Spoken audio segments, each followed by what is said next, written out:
Welcome to another edition of Anglican Unscripted. This is episode 284, the late Monday edition. I'm Kevin Carlson. And I'm George Conger. Today is April 24th, 2017.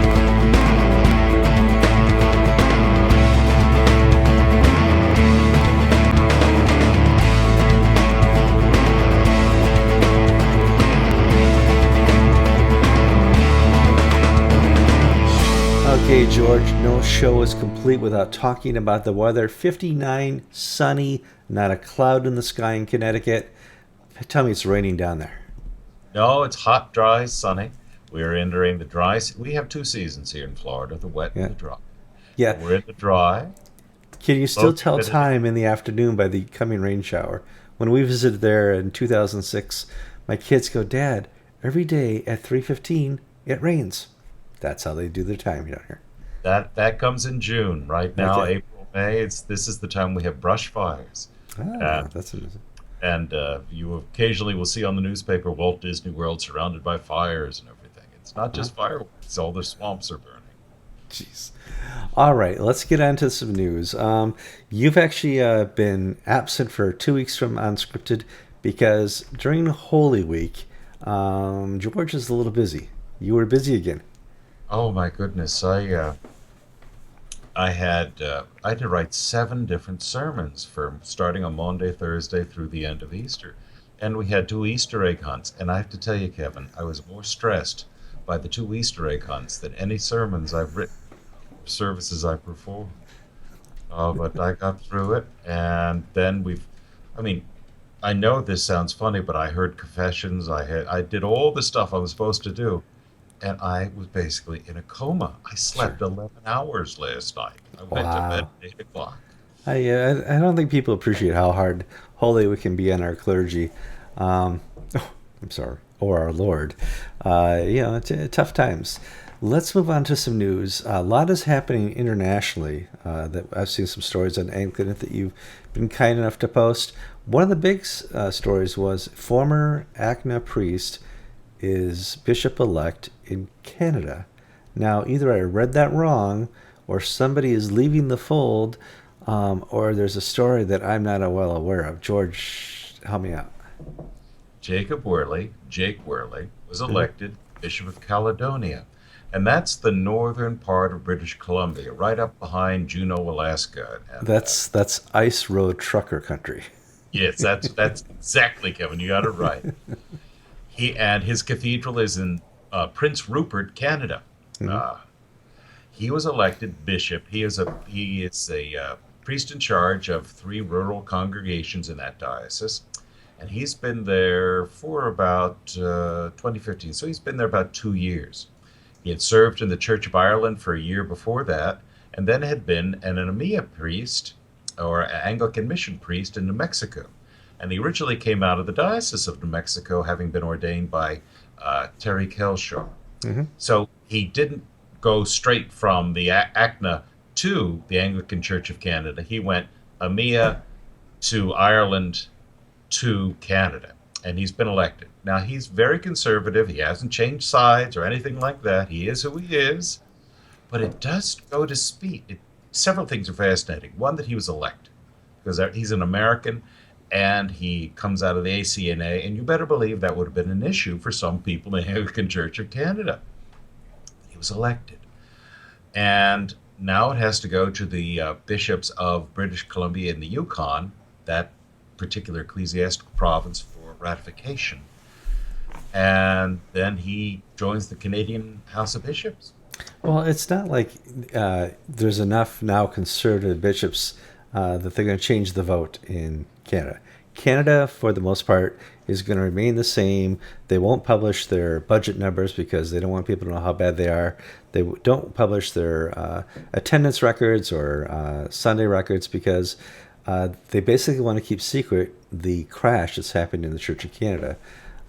So one Well, more it's no bishop secret, is, Kevin. yeah, come on. It's no secret. Well, he is replacing Bill Anderson, who was the Hmm. Bishop of Caledonia, who was one of the leaders of the conservative movement within the Anglican Church of Canada. So, in essence, there's no real change. He's going to continue carry forward the policies of his predecessor. However, the Anglican Church of Canada is really sharply divided. You've got the bishops in the Arctic and the Yukon and Caledonia. I believe Diocese of Fredericton, which is New Brunswick, all the way on the other side of Canada. You still have essentially some rural traditionalist dioceses. And Canada is a little looser than the Episcopal Church. So it's easier for a conservative to survive in Canada if he's got a good diocese than it is in the United States. Well, that's one of the problems is they don't have money. Uh, No, I- and not even the Canadian National Church has money. The mm, Diocese of Toronto has money, but everybody else is living hand to mouth. Um, Contributions are down to the National Church. Anglican Church of Canada is going to be gone for all intents and purposes when the money runs out in Toronto. Montreal and Quebec are basically on their last legs. Now, that also has to do with the fact that they're the English church in a French-speaking province, and so there are issues and issues. But it's a tough time in Canada, not mm. just for Anglicans, but for I think organized Christianity. Canada is a really bit of a Europe that sort of floated over the Atlantic. It's not the United States. No, it's not. They are much different, different government. You know, everybody thinks of Canada. Oh, it's just America North. Nah, not really. It's Not, not. No, not, no, no, no, no. not at all. Yeah. I mean, Canada's dominant culture is Canada is sort of like Massachusetts in the sense that its political correctness gone crazy. Haywire. Yeah, gone crazy. But they also have the Quebec quotient. You know, that little French little province wannabe that keeps causing trouble. I know that because I tried to drive through there 2 years ago, and there's no signs in English or native Canadian. Everything's in French. Difficult. So But let's talk about some more international news. People are going to be interested about this one. It's about 1 p.m. here on the East Coast in America. That means the first day of the Gafcon Primates meeting in Lagos, Nigeria, is about to finish up. And we got some news going into this that's kind of interesting, George. well, the Daily Mail published an exclusive story yesterday saying that the primates are going to talk about having a flying bishop from Britain. Now, we had sort of known that they were talking about this because they have made it quite clear that the AMIE will probably follow the path of the ACNA. In other words, Which, if people don't remember, you got to GAFCON 2, held in Kenya. They said, listen, our next structure is going to be England. We're going to tackle the challenge of the Church of England and the challenge of Canterbury. And one of the solutions we're going to try and provide is maybe alternative oversight or landing our own bishops in there. yes, and so the Daily Mail's article essentially focused people's attention on this meeting in Lagos, where the seven GAFCON primates in attendance. Is this going to be the time when they actually appoint somebody or do somebody? Now, we don't know, and I don't think anybody knows because you and I have covered the GAFCON leaders long enough to know that until these guys meet face to face, nothing is final, nothing is settled. They did put out a statement this morning that essentially said all things are on the table. Now, what does that mean? It means they're not denying the Daily Mail story. They're just saying, let's just wait and see what happens. So, Yeah, I mean, that's my first question. Daily Mail, Guardian, Telegraph. When they post a story, you got to say, is this fake news? Because, the press over there sometimes does their own fake news, creates their own quotes. Really a moniker of design for the New York Times. And so I wasn't sure until I asked somebody within the ACNA structure, is this real? Well, yeah, we're not going to deny it. it is real. However, they only talk to some, not all, of the leaders of the AMI, which is not possible. You can't Hmm. get everybody's opinion down there. No. So they're coming at this from one particular strand within the Church of England. And so, are they going to come up with a flying bishop for England? They may. Are they going to talk about Jerusalem, the next GAFCON meeting? I'm certain they'll do that. Hmm. Are they going to just talk about whether or not they're going to go to Canterbury this October to meet with Justin Welby? This is the meeting where they make that decision. They've only got a week, and So there's a lot on their plate. Next Gafcon, next primates meeting. Do we move to England now, or do we wait for Archbishop Justin Welby to continue to make a hash of things? Well, I was interested that the Daily Mail referred to Gafcon as the rebels. Rebel Alliance. And if you take the analogy further, that makes Justin Welby Darth Vader, you know, or The the Emperor Emperor. Sith. Yeah, maybe the Emperor. Who would be Darth? Somebody's got to play Messiah Darth. without throne. Somebody plays him. So, it's going to be interesting to watch this. Now, our schedule of travel, George and I are talking about this pre-show. If the primates don't go to Canterbury, the Gafcon primates, there's no reason for us to do it. We actually went to Alexandria and we found out how unproductive these meetings are when the Global South and when Gafcon is not there. So, however, if they do say we're going to go, we're going to be raising money now until August to send Kevin and George to Canterbury. We're really not allowed, but we'll be there. No, but Kevin, by October, it will be a totally different Anglican world. Mm. First off, the Canadian election, basically, there's a good man been elected a bishop in Canada. This gives Fred Hiltz more. This is a win-win for Fred Hiltz, who's the Archbishop of Canada. He can say to the other people at Gafcon, "Look, I've got an ACNA priest as a bishop in my church. Why pick on us?" Mm. In other words, this I would be very surprised that if they blocked Jake Worley for being seated as bishop, because this is a win-win for them. Caledonia has no money. It's up in the back of the beyond and up against Alaska. For fun, you go to Juneau for the weekend or Skagway. Uh, Well, now there's another international thing we should probably break. but The the international. yeah, What? you're right, Kevin. The Okay. We should break that the Bishop Munir Nice he's timed out. It's the He best way has to say been it. Yeah. Archbishop of the province of the Episcopal Church in Jerusalem in the Middle East, and his 10 years are up. And Mm. in May, I believe the 17th or the 14th, whatever, Yeah, it's May. it's May, they're going to elect a new archbishop for the Mm. province. Now, what's going to happen is exactly what happened with the West Indies when Drexel Gomez stepped down. Drexel Gomez was one of the giants of the primate. I mean, he was one of the men who, when he stood up, everybody listened to him. Hmm. Uh, Well, Drexel Gomez is the one who said the Episcopal Church is causing a tear in the fabric of the Anglican Communion. That line has stood for 10 years. Yeah. Now, within the primates meetings, there are dynamics, and Mm. part of it's personality, part of it is language, part of it is whom the Archbishop of Canterbury wants on his team.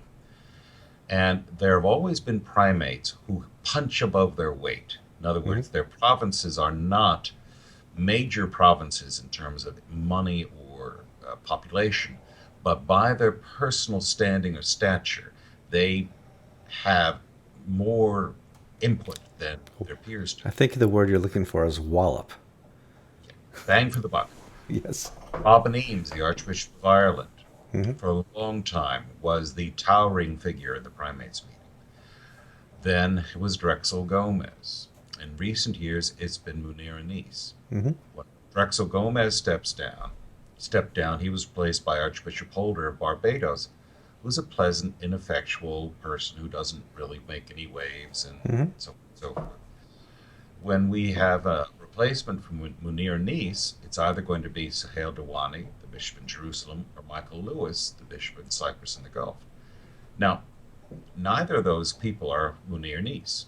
Sahel Dewani is Orthodox. He's a traditionalist in his views, but his diocese is funded by the Episcopal Church.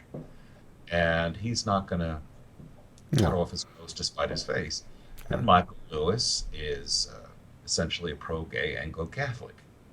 And, so you're going to see a major change, not because a new power figure is stepping in, but because Munir is stepping out. Now, he'll be able to devote his considerable energies to the Diocese of Egypt. And you got to think, if I were Munir, I would start talking to the church in Khartoum, Yeah. because I Sudan. think I think it's better. Sudan and South Sudan have now split. South Hmm. Sudan, which is a majority Christian country, Daniel Dengbol is their archbishop. North Sudan, which is majority Muslim, persecuted Arabic speaking country, I think, and the Sudan used to be a diocese part of Egypt. I think there's a nice fit there for Munir, much closer than it is to say Cyprus and the Gulf in terms of theology, polity, all that good stuff. But hey, this is Hey, inside. we're just two reporters talking on the internet. So yeah, that's I mean, Egypt essentially could be its own province because it extends from Morocco all the way down to the Gulf of the Horn of Africa, Ethiopia, yeah. Djibouti.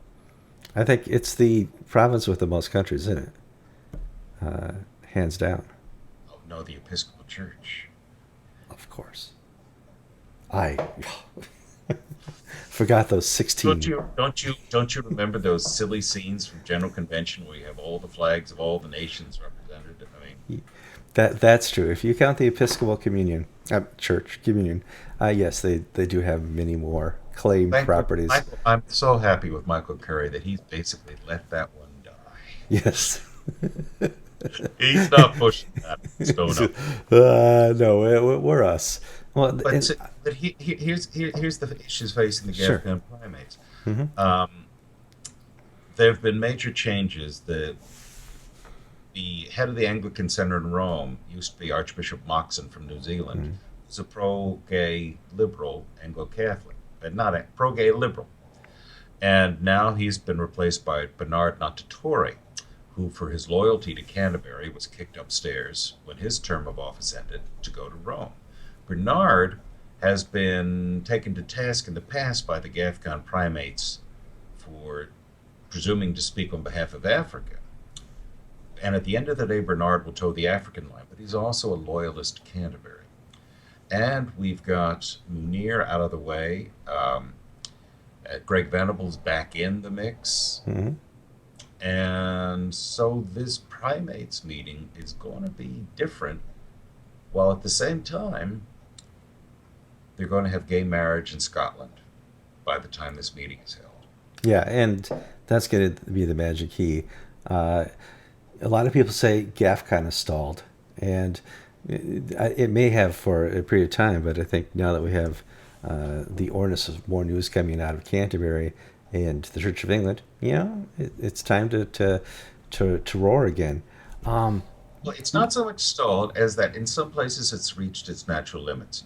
sure. If you want, in other words, there will some people say, well, why would this fellow, former ACNA priest, be elected an Anglican Church of Canada priest? Isn't that evidence that Gafcon has failed, ACNA has failed? No, it's not, because in the Diocese of Caledonia, for all intents and purposes, according to doctrine, discipline, and ways of thinking, it's an ACNA diet. It's an Yeah. act. It's the natural geographic limits have been reached. My diocese, Central Florida, it's not. It's not going to join the ACNA, and it's healthy, it's growing, it's vibrant, and most of its clergy would be considered interchangeable. What we're finding is that we're reaching sort of the limits, natural limits of geography, caused by the dysfunction in North America, and that's not a failure of GAFCON, nor is it a success of the Anglican Church of Canada or the Episcopal Church. It's just the way it's broken over the course of the years. I Now wanted to the follow. primates, Okay, keep talking. Yeah. now the primates are going into this meeting Hmm. with the realization that not all Americans, Canadians, are not all tech people or Anglican Church of Canada people have tails and horns, and the problem's really it's not North America anymore. It's Scotland. It's England.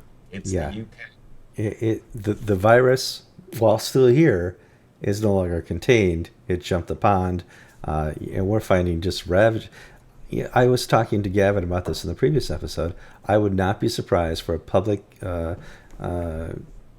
acclamation from Justin Welby that he's changed his mind on gay marriage. That would not surprise me to happen within this year. He's got nothing to lose. He's not invited fully to the next primates meeting. He's kind of put his stake in the ground. The primates and Lambeth are going to continue no matter what happens with the Global South and with Gafcon. We're running out of time here. I did want to follow up on our report last time. We talked about the Bishop of Los Angeles who scared the beep out of somebody. And I wanted to follow up because we heard more testimony about what Frank Griswold thought of suing St. James the Great, George. What's the report there? Oh, I was so mean for so long to Frank Griswold. I'm sorry, Frank. Will you ever forgive me?